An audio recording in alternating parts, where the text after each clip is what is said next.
Hi there, and thank you for tuning in to The Social Circus, where every week we dive into a variety of topics covering social media, mindset, and how to run your business. I hope that you enjoyed today's episode. Hello, my lovely listeners, and welcome to another episode of The Social Circus. I'm your host, Sarah Thompson, and each and every week I bring you a new episode. Today's episode is super exciting because I'm going to have to calm down and not fangirl too hard because I have the fabulous Mel Brown here. Now, I had the pleasure of meeting Mel Brown a couple of years ago. I've met her again in 2024, and I've also done her course, My Financial Adulting Plan. So I am a big raving fan and a fangirl with great need because she is an amazing woman who helps us as, I think, particularly as female entrepreneurs, really understand our money and our business. So welcome, Mel. Oh, thank you so much for having me, Sarah. And it was so good to see you in real life. Just recently. I know we're always online. I know. And thank you so much for coming on as a guest on my podcast. I am so looking forward to our conversation today. So for my listeners, if they've been living under a rock, can you please tell them all a little bit about who you are and a little bit about your current business and where you've come from? Yeah, so I'm Mel. I'm a Western Sydney chick, so from the western suburbs of Sydney. Definitely didn't grow up with a silver spoon in my mouth. In fact, quite the opposite. Grew up thinking that we're incredibly poor. Hand-me-down clothes, the black and white cupboard with all the no-name food. And my dad, however, retired at age 53, and I have no idea how he did that. So my two siblings, there's three of us, have such different money stories and such different relationships with money. So I have a brother who's never worked a day in his life and is government welfare. I have a sister who absolutely is the bank of mum and dad. That's how she lives. And there's me, who is highly entrepreneurial and fiercely independent. So You could always be Bank of Mel. you totally the bank of Mel. But I think sometimes we look at where we come from and think, well, that's what made me. Yet we were three wildly different people. And so my story is, yes, Western suburbs, chick. Started off as an accountant and owned my own accounting firm. Grew that successfully. So when I divorced at age 33, I looked at everything I was doing and worked out that a lot of it was accidental. So what I wanted to do was be really purposeful from that point on. And I worked out that I had attracted a lot of tradies, but also women to me in my accounting business. Mm-hmm. And whilst I was good at doing their tax, what I was really interested in was helping them grow their business and their wealth. Because women were starting businesses at the time faster rate than men, just not as profitably. And I really wanted to help with that. And I did. So that became my sweet spot. I self-published a book called More Money for Shoes. I really leaned into, being a female in this very blokey accounting world, which it was back in the time. But personally, whilst I had that, from the outside looked incredibly successful at the time, personally, when I went through that first divorce, I gave my husband at the time, during that separation, said to me, "You're never going to make it on your own." It's, that really emotional thing that you say things to hurt one another. And I am, as I said, fiercely independent, but also super competitive and really petty sometimes. So I did the ultimate, well, screw you. I will show you that I can make it on my own. And I gave every cent of my divorce proceeds and every cent of my business and personal bank accounts to charity so that he could never say that anything from that point was a result from him. Wow. That meant that I had to move into a frat house with 5 mates because I didn't have money for bond. I didn't have money for wages, for cash flow. It meant I didn't pay super for myself for a few years because I just was living hand to mouth in 5 figures of debt as I tried to build things up because, like so many women, I wasn't paying myself properly in my business. I wasn't charging properly. So I then had to do for myself all those things that I taught other people how to do. And what that meant is that happened at age 33, but by my late 40s, I had sold that business to an ASX listed company.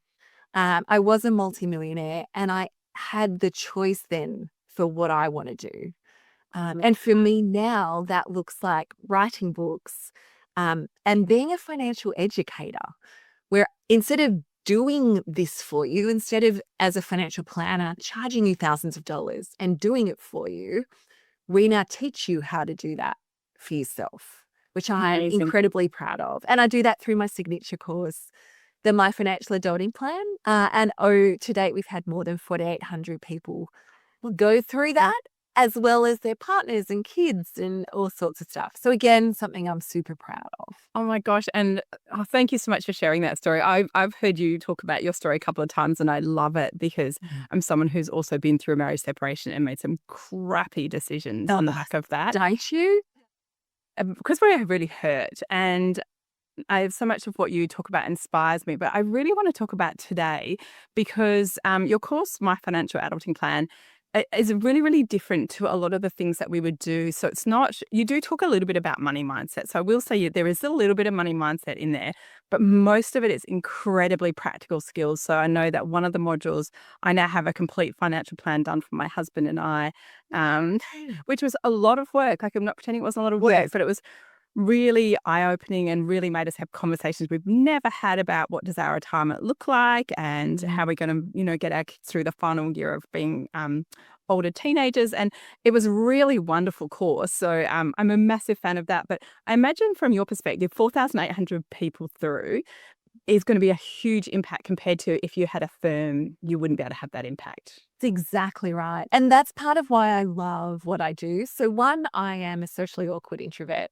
So Lawsy used to joke, so Lawsy's my 2IC. She would joke that the team would know when I had a really busy day of one-on-ones, they would just wait for me to start cancelling.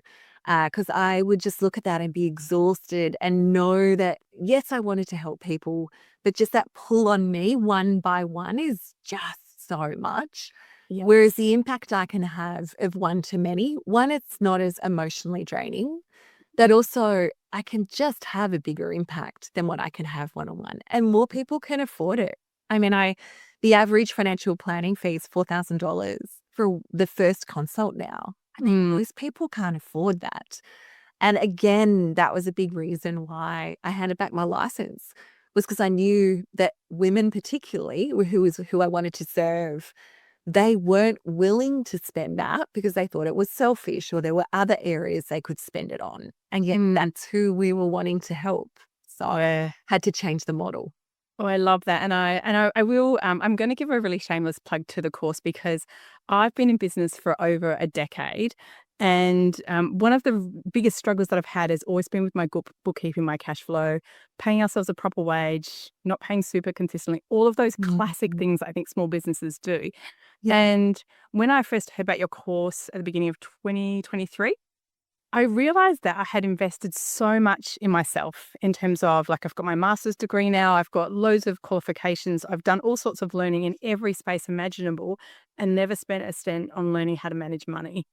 Yeah. Oh my gosh. And you are so not alone, Sarah. And let's be honest, we're not taught this at school. We didn't learn this at uni or TAFE or wherever we went. Like, it's not something that we are given education on.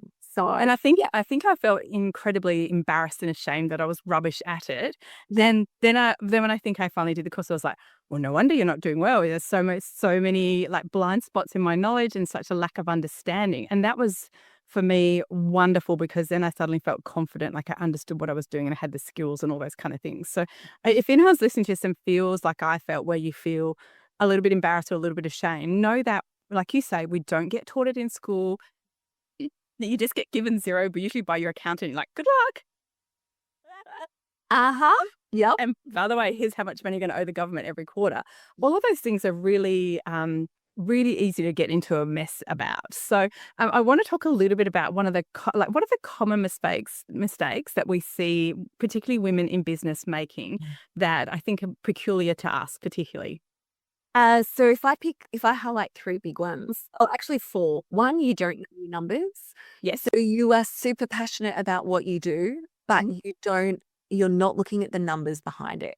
And being great at what you do will get you so far. But there is absolutely money that you are not making that you could be making just by understanding the numbers side of your business.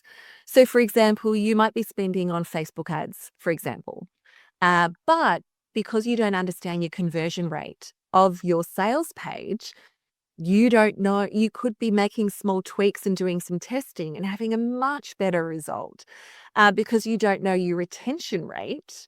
You don't understand that there are strategies in place that you could be putting so that your customers come back and do business with you again. So not understanding your numbers is a big one. 2, you're not pricing appropriately. Like this is for men, they just don't have the same issue as women do with pricing, in my experience. I would agree with that. And often it's because we're pricing ourselves. Yeah. And if we don't think we're worth it, or if we don't feel worthy, then of course we're not going to price appropriately. So there is psychology when it comes to pricing. So it's bringing that psychology to your pricing and making sure that it is that it's hard to be unbiased in your business, but to ask the question, well, what value am I bringing, and pricing it appropriately? Yeah. 3, it's how you're talking to yourself about your business.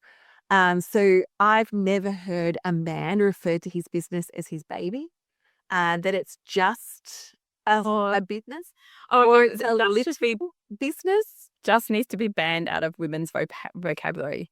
Because I would have a question, I just do this. It's just that. Yes, I have been Minimizing. It's like it's just. And by using that language, we're minimizing our businesses and keeping it small and safe. So if I could do one thing, I would ban that language. Great. And the 4th thing is we're not paying ourselves an appropriate wage or super. So a lot of time when it comes to superannuation, women think that's selfish.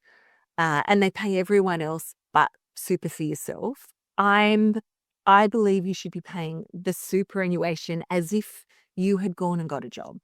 So if you could go and get 120 grand tomorrow, 12% of that is what you should be paying in your business every single month to make it easier so that it doesn't seem like such a large amount. Automate it so you don't think about it and pay yourself an appropriate wage. If you say that my business can't afford that, then you need to sit down again to point 1 is look at your numbers and say, well, what do I need to be making in order to pay that super and that wage? Yeah. Because again, this is something you can re-engineer and work back. Can I So they're the share 4 things. Oh, wow. I love that. I want to interject. Sorry, Mel. So on that super and a wage, I'm going to shamefully admit this in the hope that it inspires everyone who is listening, because I've been self-employed for over a decade. I know, and I didn't pay super. When I did your course in 2023, at the beginning of 2023, I went and had multiple meetings with my accountant, who's a lovely human being and really smart and really clever. And I had lots of tears because I was so ashamed. And she's like, I don't know why you didn't come to me before. We could have set this all up for you. So like you say, in Xero, it's automated. The transfers into, I've got a super and a GST account now. It's automated. Also, I didn't change how much my business was making. I just somehow, I don't know where the money came from, but it came from somewhere. Yeah. And so, because you just will, and you talk about this as to when you're kind of not on top of your finances, to do budgets weekly. And so we made it weekly. We pay ourselves weekly. We budget weekly to get in front of things. And our super gets paid into an account weekly. And all of that is super doable, because if you get to that end of that quarter and you have to pay your super in your business, it's a big chunk of money to find. So I really took that on board. And I want everyone to hear that, because you don't have to wait till you get to earning X amount of money or doing this before you should start to look at those. And I can't change what's happened in our past, but I can still keep working ahead for that. So know that we can start small. And I think my biggest regret is not speaking more to my accountant, because I was so embarrassed. Yeah. Oh, Sarah, I love that you told that story so much. And I know that there are so many women listening that are in the same boat. And they might be going, oh God, I can't afford the 12% of 120. Start paying something. Maybe it's $100 a week. Maybe it's $50 a week, but it's just starting paying something. And as you said, talk to your accountant. And if your accountant can't help you with that, go find another one, because there are some extraordinary accountants out there, but date a few and find the one is actually going to help you. Because I know some great ones. Yeah. Yeah. And we really want ones that understand small businesses. Like, don't go to the accountant your parents went to if your parents were employees like my mum was. They're not the ones that we want. We want ones that understand small business and the flexibilities that we have within that, and that can really help and support us. So Yeah, definitely. I love all that. Now, let's talk a little bit about your course, because I am a huge fan of the course, mainly because it was so incredibly life-changing for me. And I think, Mel, if you could measure your impact, I know I did a testimonial, because when I did it for myself, I then went and did it for my mum. I helped her. And she got into a point where, because people make phone calls for charity donations. One of the charities she was donating to, she thought she was donating $70 a month. She's donating $70 a week. Oh, she got a bit confused. So we went through all of her books and we decided what she wanted to keep and what she was going to get rid of. And we did a review, went to her. And so we overhauled her finances together, which was super fun. And now, I think I spoke to you when I met, my youngest son is now working. I love this story so much. Yeah. So we call him Baby Tradie because he's only 16 and he's doing an apprenticeship. So he is in the very lucky position of earning a lot of money and getting to live at home. So he's saving to buy his first house for when he's 18. I have no doubt if I had not done your course, I would not have such confidence to be giving my son advice and to making him make, so we've already made him make extra super deductions. Because I said, if you put 25 a week in now at 16, you'll never miss that money. So he's doing all these things that I feel like are just a flow on from doing your course that have had a huge impact on my family, which I think is I really wanted to share that. I love that so much. I know that we've had 4,800 people through, but the stories I've heard say exactly what you're saying around this is the effect it now has on my kids, or this is what I'm talking to my friends about.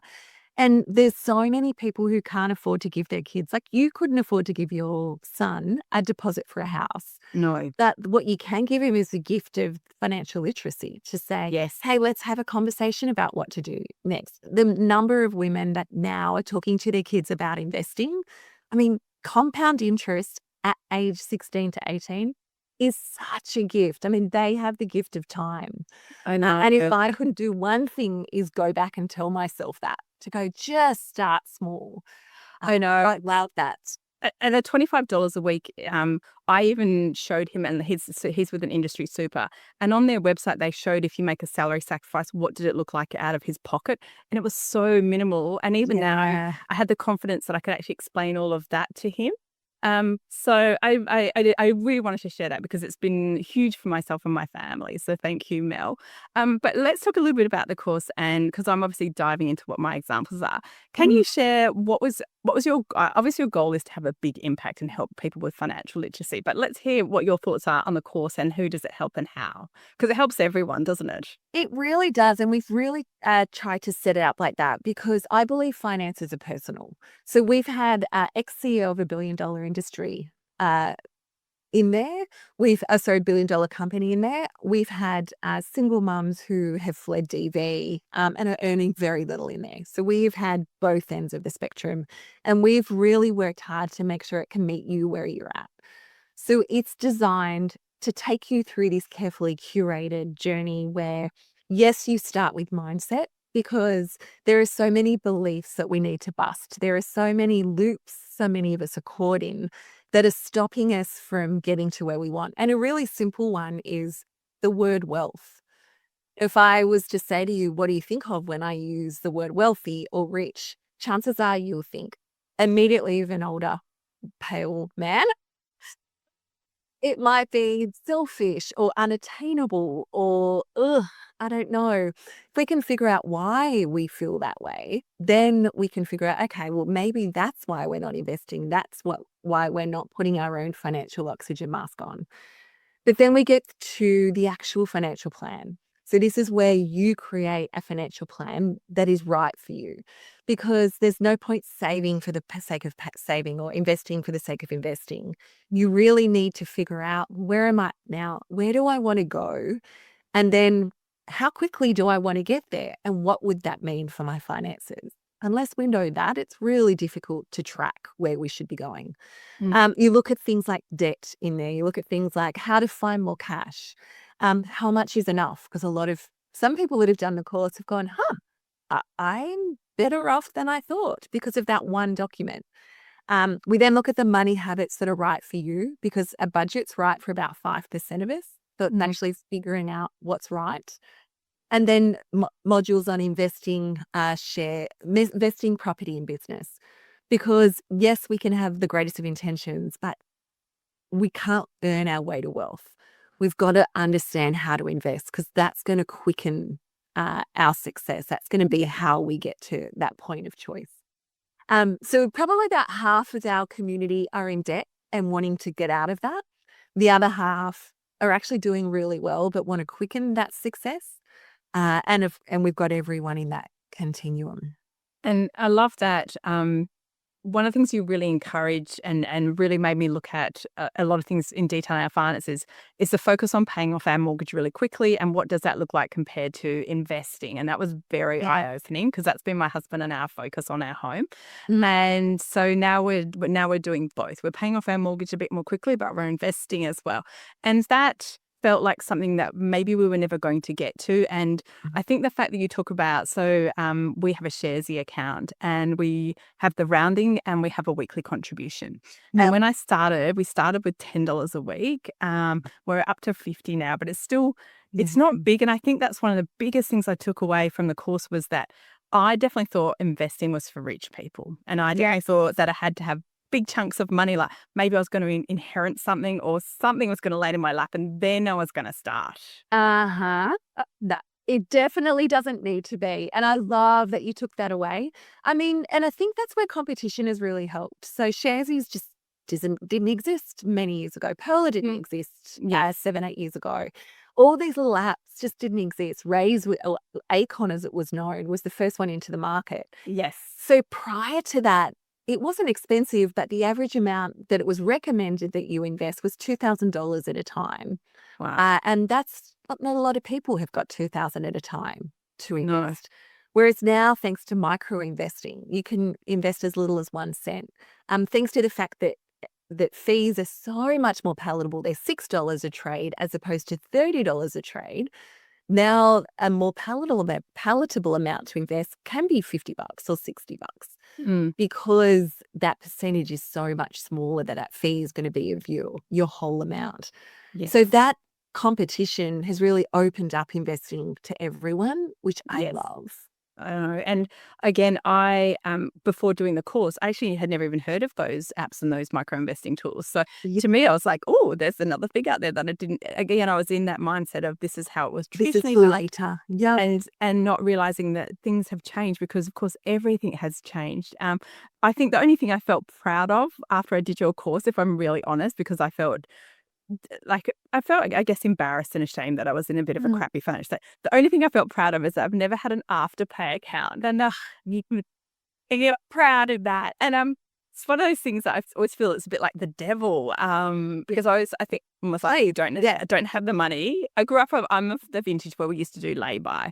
And even when my children were younger, we would still go to Big W toy sale in June, and we would lay by the toys for Christmas. So I'm of that generation, and it's you can't lay by much anymore. So to me, all of those afterpay seem dire. And I do have a lot of e-commerce clients who love them, because obviously they get the money and people spend more.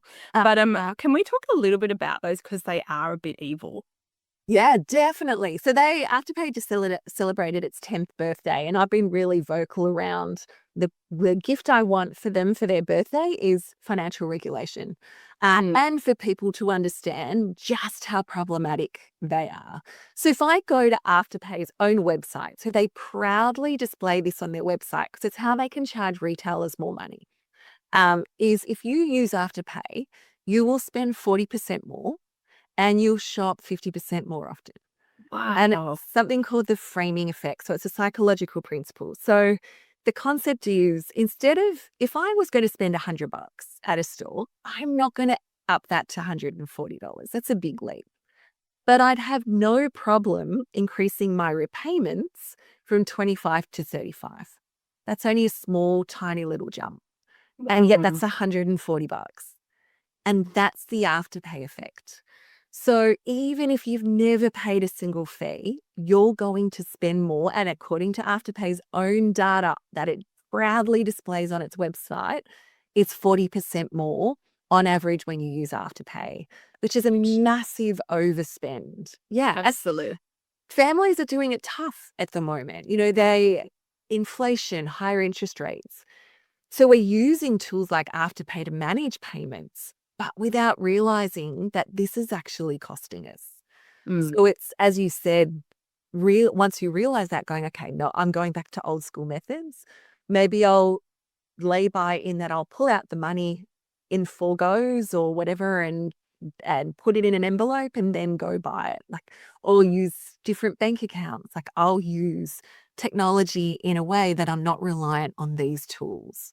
I love that. Thank you for sharing that, Mel. I really wanted to talk about that today because I see it being used so frequently. Yeah. And I see it being used for the most ridiculous things that you're like, if you can't afford, like, it's $60, you probably shouldn't be buying it. That's how I feel. I can hear my grandma, though, speaking to me. Well, the thing that really upset me with Afterpay is they really came in and they preyed on millennial women. So all of their initial ads were at millennial women. So it really disturbs me that these 3 blokes have chosen, knowing the effect that that it was going to have targeted young women, which is why I'm on such a crusade to have people understand just how bad they are for you. Yay. Oh, I love that you're sharing that, Mel, and crusade away, because those predatory practices are really hard for us as consumers. So Yeah, thank you for absolutely. sharing that. Now, for all of my lovely listeners, please go and follow the show notes, because the doors are about to open to Mel's course, My Financial Adulting Plan, that we've been talking about today. We'll also put a couple more links in because she has some amazing free resources, some great books, which I've read. And we'll also put a link to things like Sharesies if that's something that you're interested in as well, so you can check all of that out. But Mel, I want to wrap up and say what a joy it has been to speak with you. Thank you for generously sharing your knowledge. Thank you for changing my life. I want to say that too. But thank you for coming onto my podcast and sharing your wisdom with my beautiful audience. Oh, you're so welcome. I have absolutely loved chatting to you and just being reminded of the impact that you can have, which I know you're having that same impact in your world. So thank you. Awesome. My pleasure. Thank you, Mel. And to all my lovely listeners, thank you for tuning in today, and you'll catch us the same time next week on The Social Circus. Thanks so much for tuning in to The Social Circus. As your host, Sarah Thompson, I am thrilled that you've chosen to spend your time hanging out with me. I would be so grateful if you could spare an extra moment to go and leave me a review on your favorite podcasting platform. And if you even felt more excited, you could share my podcast with your friends who you think would get great value from it. Thanks so much again for tuning in.